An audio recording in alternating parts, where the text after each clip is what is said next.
Thank you, Judge. Ms. Beauchamp, good morning. Good morning. What do you do for a living, ma'am? Currently, I am a supervisor in the toxicology unit at the Michigan State Police Lansing Laboratory. How long have you been a supervisor? Been a supervisor since April of 2022. And how long have you worked in the Michigan State Police Crime Lab overall? I've been there since October of 2008, so about 16 years. And I started as a forensic technician and then was interviewed and promoted to forensic scientist in August of 2009. Prior to working at the Michigan State Police Crime Lab, did you have any employment in your field? Not in my field, no. What did you do before you worked at the crime lab? I worked in a plant biochemistry laboratory at Michigan State University. So it was still in a hard science, it just wasn't in forensic science or forensic toxicology? Correct. How long did you work there? About 6 weeks from graduation till employment at MSP. Got it. So more or less you started at the crime lab right out of college? Yes. You mentioned your university. What education did you have to receive to hold your position? I have a bachelor's degree of chemistry and molecular biology biochemistry, actually from Goshen College in Goshen, Indiana. Okay.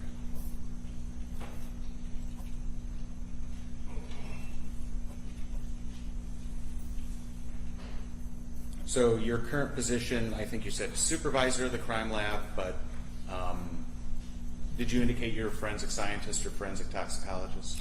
Yes, I'm a supervisor of the toxicology unit, not the whole lab, with experience as a forensic scientist in that unit as well.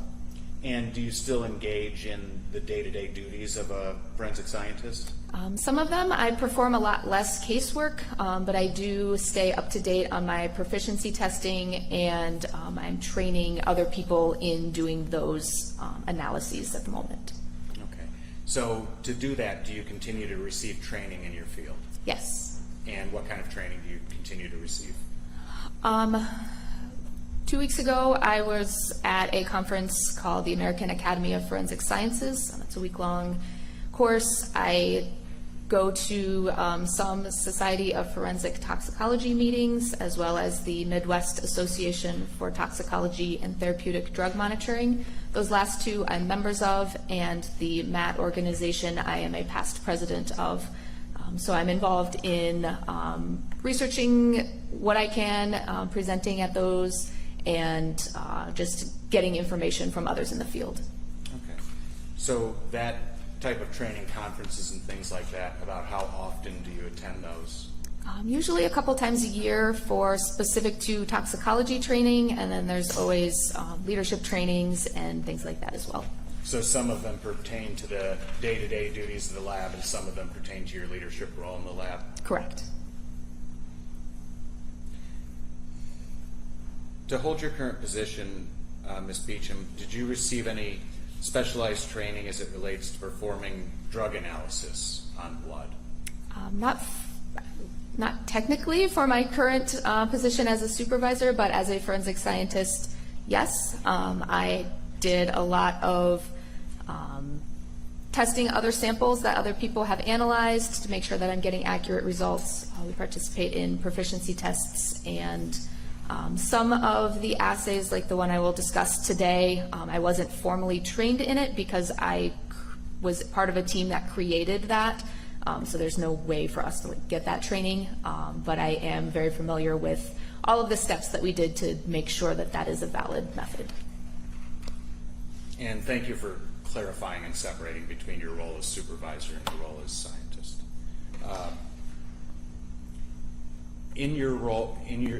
In order to be able to continue to run tests in the lab, do you have a requirement to continue receiving education in your field? Yes. And what is that requirement? It is, I don't remember exactly how many points, but we have to have a certain amount of points of continuing education, which usually equates to attending the annual toxicology meeting that we put on.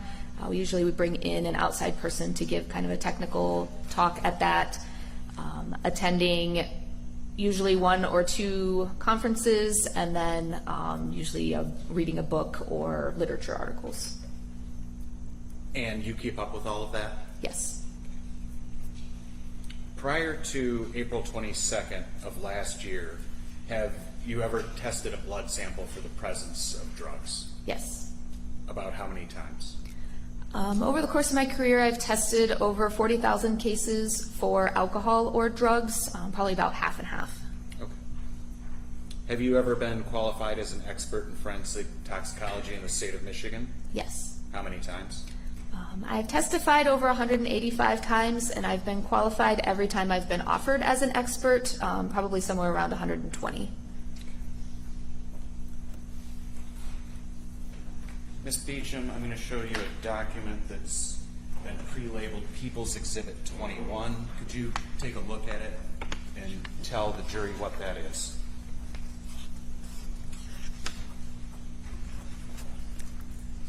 There are actually two documents stapled together here. The first 2 pages are my CV, or curriculum vitae, and the second 2 pages are those of Diane Bennett. Well, that's a mistake. Thanks for catching that. The first 2 pages are an accurate reflection of your experience in the field. Yes. Judge, people would move to admit this as People's Exhibit 21 minus the extra pages. I'm sorry. No objection, Your Honor. People's 21 is admitted.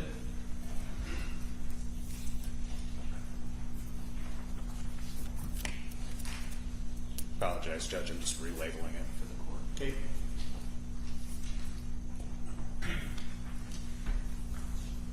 Judge, at this time, I move to qualify Ms. Beauchamp as an expert in the area of forensic toxicology. No objection, Your Honor. Court determines this witness is an expert in forensic toxicology. Thank you, Judge. Ms. Beauchamp, were you working at the crime lab on April 22nd of last year? Yes. And did you receive a blood specimen that brought you here to testify in this case? Yes. How, through the course of lab protocol, did you come to receive it? I came into contact with it as our laboratory, once a sample needs a certain kind of test, those just kind of sit in our computer system. It was my turn to do one, so I pulled a batch of cases, and this was one of those. Okay. And is that case somehow identified by name or number? Yes. And what name was associated with this sample? We use a laboratory number mostly through our system, and then also as we're going through looking at the evidence, we make sure that the laboratory number matches the name that was on that paperwork. And the number assigned to that sample, what name did it match? It was, I'm probably going to butcher the name, but Marshella Chidester.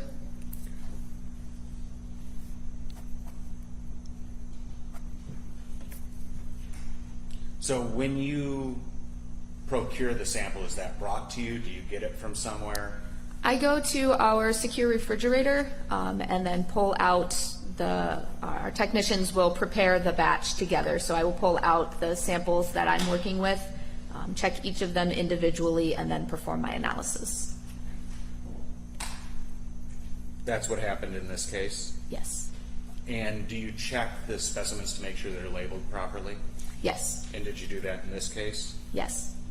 Do you check the samples for irregularities? Yes. And did you do that in this case? Yes. Did you locate any? No. Did you follow all of the applicable protocol for this sample? Yes.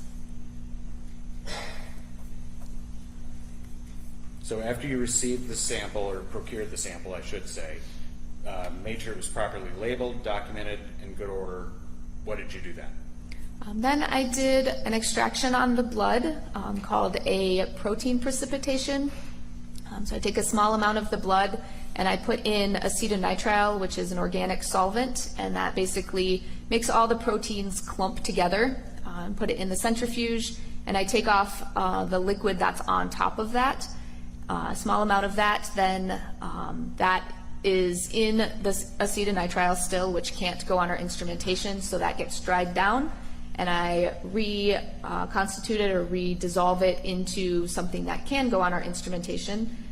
So I did that, and then ran it on the instrument with calibrators and controls processed that data, it was reviewed by another analyst, and then prepared a report. Okay. So is that the typical method the Michigan State Police Crime Lab uses to test samples of this kind? Yes. And you previously testified to it, but you guess you've done this about 20,000 times? Each drug test is a little bit different. I'm not sure exactly how many of this particular type I've done, but in general, yes.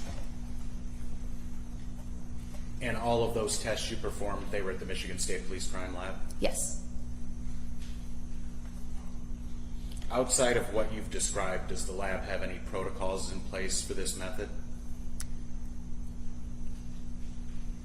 We have different protocols that are things like quality control assurances, are making sure we comply with accreditation requirements, but the specifics about how the sample is tested is what I testified to. Okay.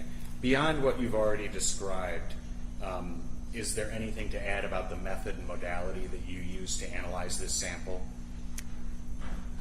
We use I didn't speak about the instrumentation, which we use LC-MS-MS, which is liquid chromatography, mass spectrometry. And basically that is a system that the chromatography part will separate the different components that are in that blood sample, and then the mass spectrum helps us to identify what it is.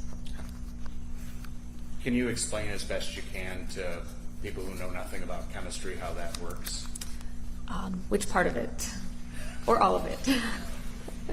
I guess enough to make folks understand what it is that you do makes sense to us in the real world. Sure. So the chromatography part at the beginning, basically it's a tube, and in that tube is some little particles, and based on what the shape of the molecules are that we're looking for, they're going to interact with those molecules in there differently depending on what it is. So it kind of just travels through there in a liquid, and then the detector part at the end basically shoots some electrons on it, and then you end up with a mass spectrum, which is a kind of a fingerprint. So if a particular compound gets bombarded with electrons, then it's going to split up into pretty consistent pieces each time. So we're looking at like the comparison of what those pieces are. Okay, thank you.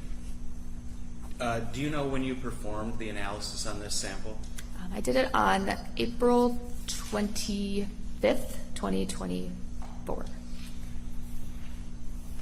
And when you perform an analysis of this nature, are there procedures to verify the accuracy of the result? Yes. And what are those procedures? The first thing we do is the beginning of the run is what's called a calibration, which basically teaches the instrument what the different levels of that compound are going to look like. And then, so that's the first 6 samples. We run a negative to make sure that there's nothing in our system that is producing a positive result when it shouldn't. And then we run some cases, and then about every 10 or 15 samples, there's a control where we're checking that calibration. The controls are known samples that we know what the result should be, and we make sure that we put those in place throughout the run to make sure that we are getting accurate results. So those include 3 positive controls, 1 negative control, and then a control that we actually purchased from another company that comes verified at a certain concentration to make sure that our results are accurate. And that was done in this case? Yes. With the testing of this sample? Yes. And you indicated during that answer that all the instruments in this case are previously calibrated? Yes, I calibrated when I ran my batch. Okay. And everything when you ran this sample was in good working order? Yes. And Ms. Beauchamp, these methods that you use to test this blood sample, are they accepted in the scientific community at large? Yes.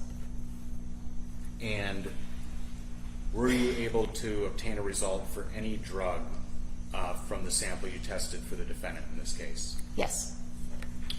Did you prepare a report regarding that? Yes, I did. I'm going to make sure I only have one document stapled together this time for you. I'm going to show you what's been previously marked People's Exhibit 22. Do you recognize that document? Yes.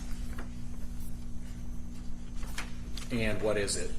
This is a supplemental laboratory report for our laboratory number TX24-5842 for a subject of Marshella Chidester. And why is it a supplemental report? The alcohol analysis is always the first report, so anything after is a supplemental report. Okay. And is that document dated? Yes.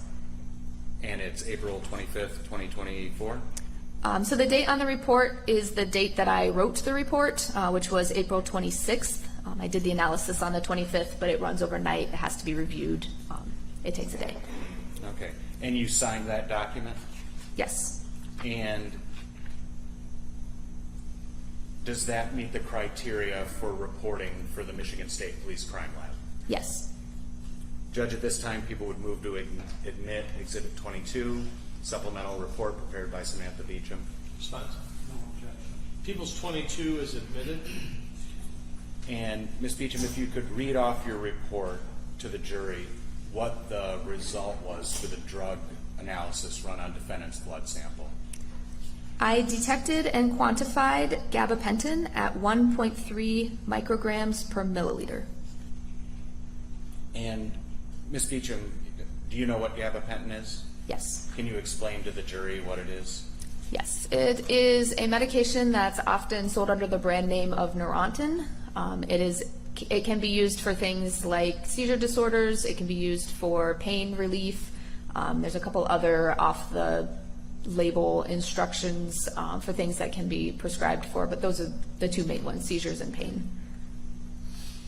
And what does it have a drug classification? Yes, it is considered an analgesic,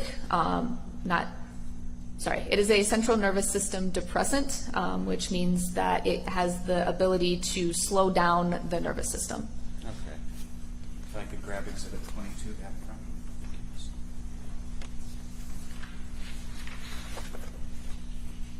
you. And clinically, Ms. Beauchamp, can you say whether gabapentin has any noted interactions with alcohol? It can. It depends a lot on the individual, their dosage, how frequently they use alcohol and the gabapentin at the same time. But alcohol is also a central nervous system depressant, so it wouldn't negate those effects. So would it be fair to say that consuming the two together could exacerbate their effects? Correct. No further questions, Judge. Cross.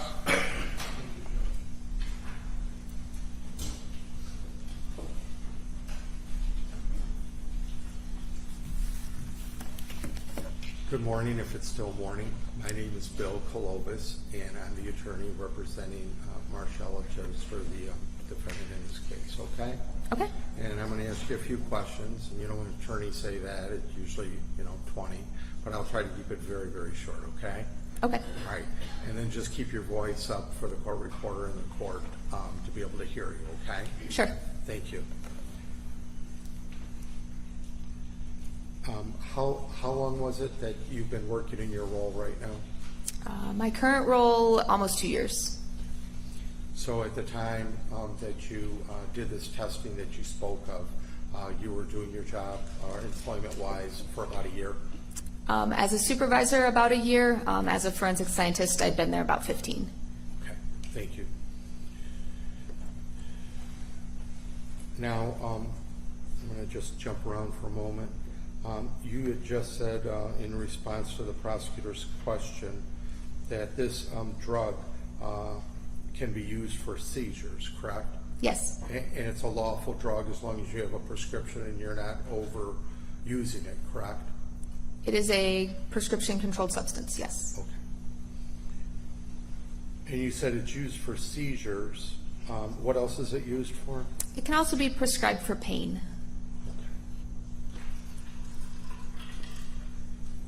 And then you didn't have anything to do with putting any preservative or any particles, substances in the tube prior to the blood going in the tube. Have you had anything to do with that? No. Does a company do that, or does the state of Michigan do it?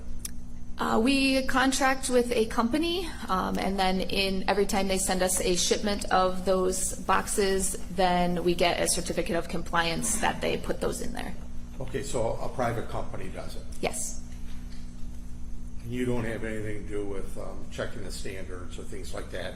You just strictly toxicologist, you do the testing. correct. And the sample, or excuse me, the amount that's given to you or the sample of blood is only as good as the sample it is. Your test is only as good as that, correct? Yes, And if there's a flaw in the blood that's given to you, then do you agree that your test results are your results, but they're not accurate?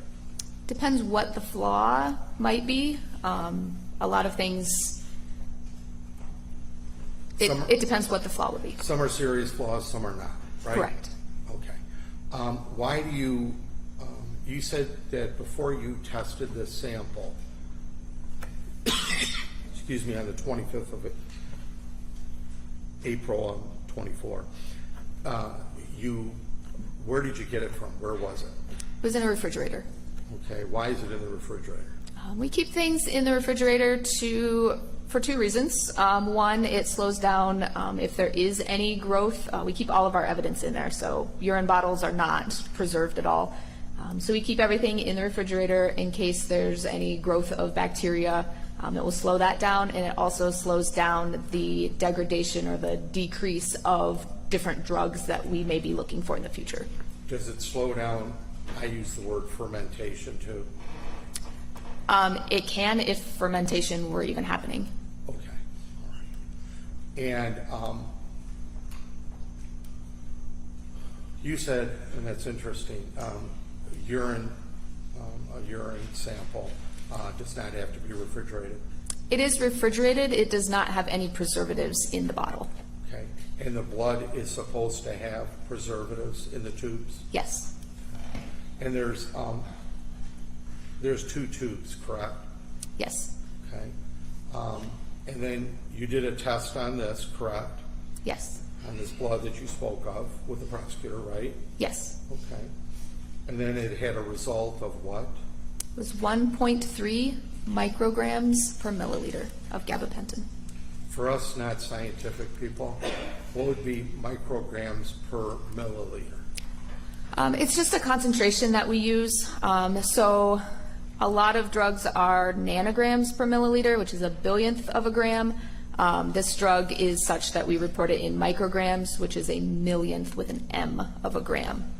So when you check the concentration of it and you say 1.3, if it was nanograms, it would be 1.3 billion, correct? If I goes were with reporting my result in nanograms, it would be 1,300 nanograms per milliliter. It's a minute amount if you check that, correct? If you went by that scale. I went by the scale that I measured, Right. so it's a concentration. Okay. So if you go by 1.3, and the UG stands for what?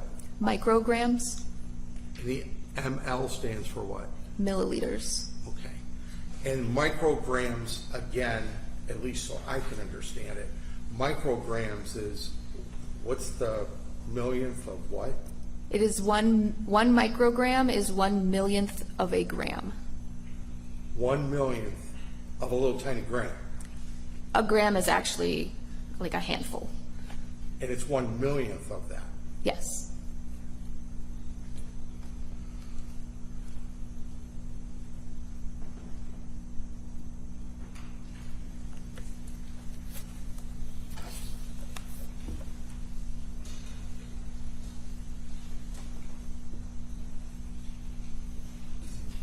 And you never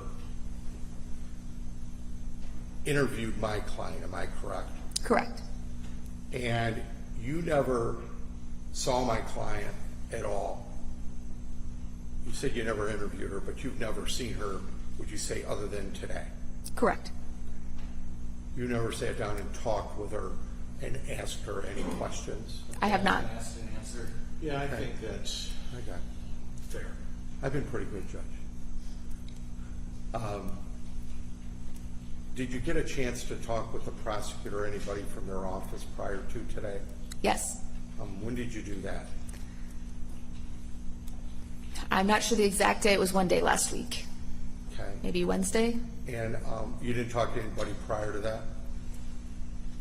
I don't think about anything specific. I may have, told them that I had a subpoena. I was supposed to be at a training this week, so we discussed logistics, those sorts of things. And were you moved to today instead of another day this week? I believe I was always going to be today. Okay. And you and the other toxicologist, you both drove up here together? Objection, relevance. Did you, and then I'm going to ask her a follow-up question.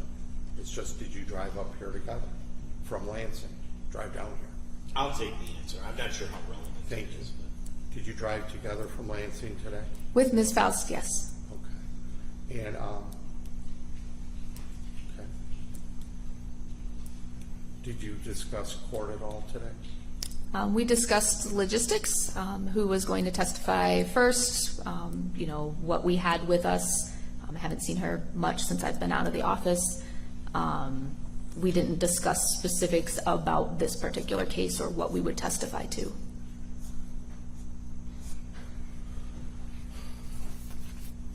I don't have any other questions, Judge. redirect. Very briefly.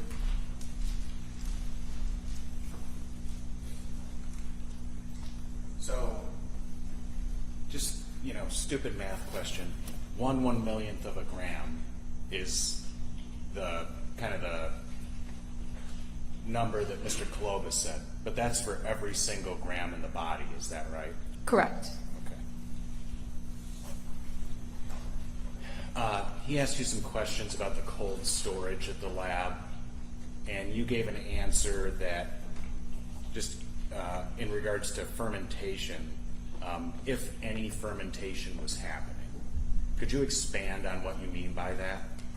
Yes, every sample is not going to be fermenting. So if fermentation were happening, if you're going to make wine or beer, that needs to not be done in a refrigerator. That will slow down that process significantly. So if there were fermentation happening, you would want it to be slowed down in a refrigerator, but not to say that it was in this case. Okay. No further questions? Any recross?